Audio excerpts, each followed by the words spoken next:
انسانی ذات محدود اور خدا لامحدود۔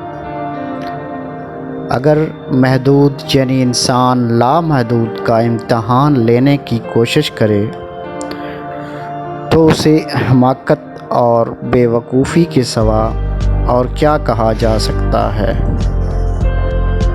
خدا کی کناؤ حقیقت انسانی عقل سے بہت بلند ہے، اتنی بلند کہ اسے بیان بھی نہیں کیا جا سکتا۔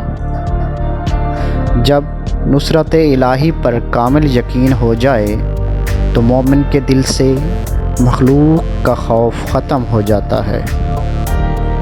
انسان دنیا میں بہت سے برے کام مختلف قسم کے خوف کی وجہ سے کرتا ہے۔ اگر خدا کی مدد پر یقین کامل ہو جائے تو انسان لاتعداد برائیوں سے بچ جاتا ہے۔